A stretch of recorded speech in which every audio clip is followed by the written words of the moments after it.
Airport पर मुझे receive करने के लिए आए थे। बिजनेस लीडर के साथ इतना बड़ा राउंड टेबल उन्होंने ऑर्गेनाइज किया, मैं इसके लिए बहुत आभारी हूँ।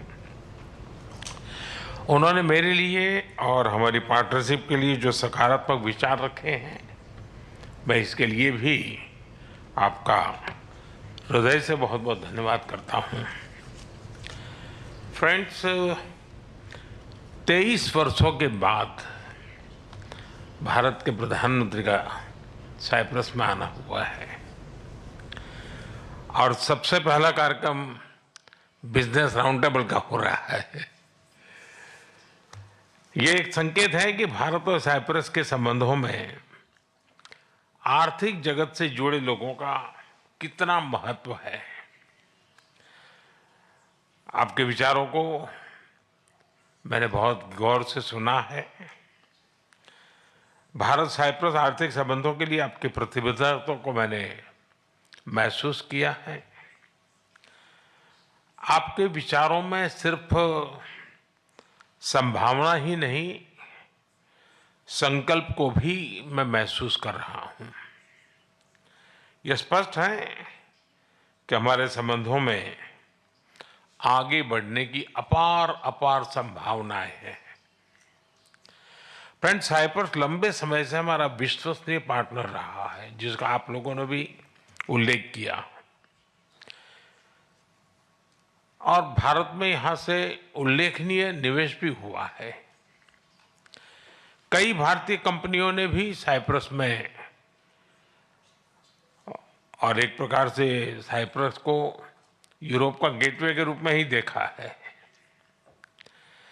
आज आपसी व्यापार $150 मिलियन पहुंच गया है, लेकिन हमारे रिश्तों की वास्तविक क्षमता इससे बहुत अधिक है। आप में से अधिकतर लोग भारत से जुड़े हुए हैं और पिछले 11 वर्षों में भारत की ग्रोथ स्टोरी को भी देखा है।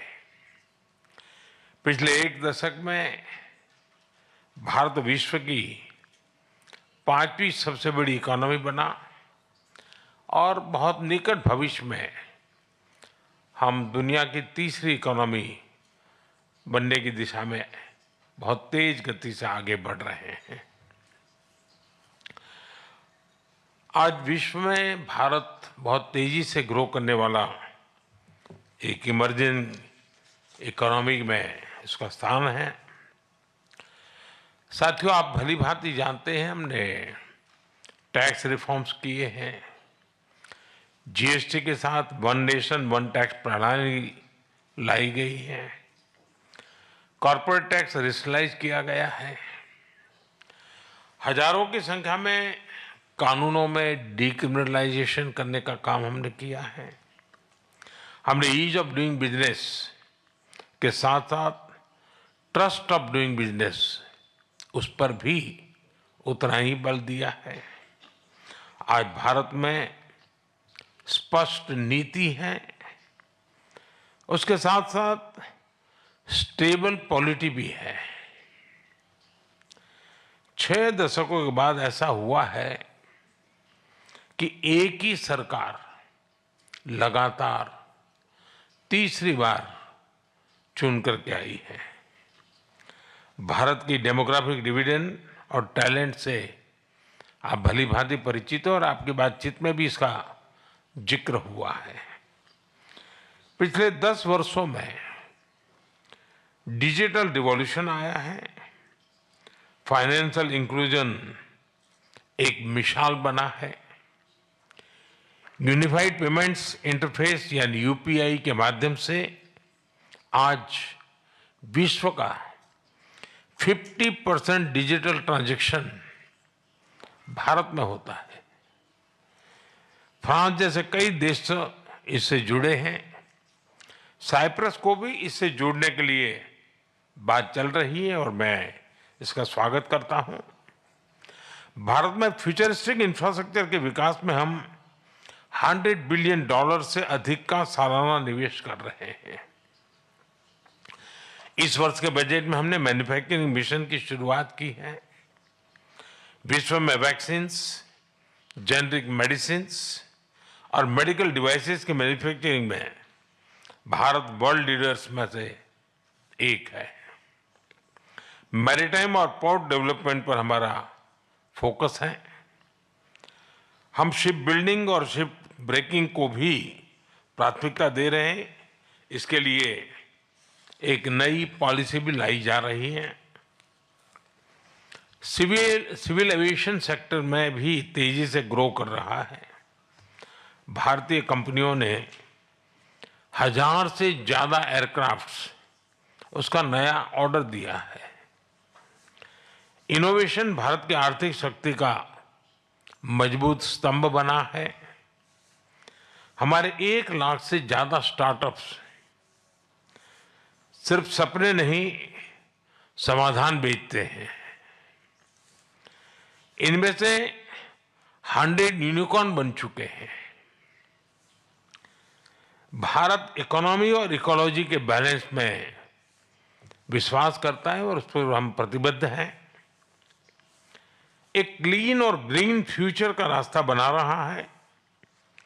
2030 तक हम 500 गीगावाट रिन्यूएबल एनर्जी के टारगेट को और बहुत तेजी से आगे बढ़ रहे हैं।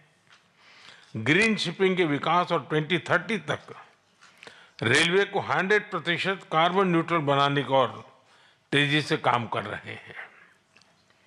AI mission, quantum mission, semiconductor mission, critical mineral mission, nuclear power mission हमारी ग्रोथ इंजन के नए इंजन बन रहे हैं।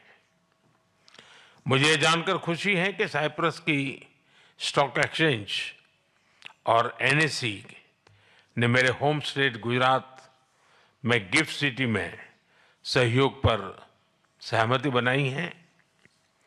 साइप्रस एक प्रसिद्ध टूरिस्ट डेस्टिनेशन है। भारत में भी हम डेस्टिनेशन डेवलपमेंट और मैनेजमेंट पर बल दे रहे हैं। हमारे टूर ऑपरेटर्स के बीच नजदीकी सहयोग विन विन हो सकता है। ऐसे कई और क्षेत्र हैं जिनमें आपसी सहयोग के लिए बहुत ही पोटेंशियल है। फ्रेंड्स, पिछले महीने भारत और यूके के बीच एक एम्बिशियस एफटीए पर सहमति बनी है। अब हम भारत और यूके के बीच फ्री ट्रेड एग्रीमेंट को इस साल के अंत तक संपन्न करने के लिए प्रतिबद्ध है।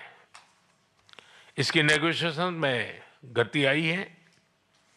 इसका लाभ आप सब साथियों को अवश्य मिलेगा।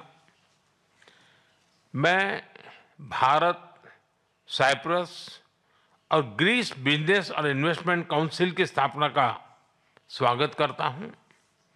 यह एक बहुत अच्छा इनिशिएटिव है और आर्थिक सहयोग का महत्वपूर्ण प्लेटफॉर्म बन सकता है। फिर अब सभी ने जो विचार रखे हैं, जो सुझाव दिए हैं, उनको मेरी टीम ने नोट किया है। हम इन पर एक्शन प्लान बनाकर फॉलोअप करेंगे। मैं आपको भारत आने का निमंत्रण भी देता हूं। अंत में मैं एक बार फिर राष्ट्रपति जी का धन्यवाद देता हूं। उन्होंने इस मीटिंग के लिए अपना समय निकाला। इस राउंड टेबल को सुयोजित ढंग से आयोजित करने के लिए मैं Cyprus chamber of commerce and industry और इन्वेस्टमेंट साइप्रस का भी आभार व्यक्त करता हूं। आप सबका बहुत बहुत धन्यवाद।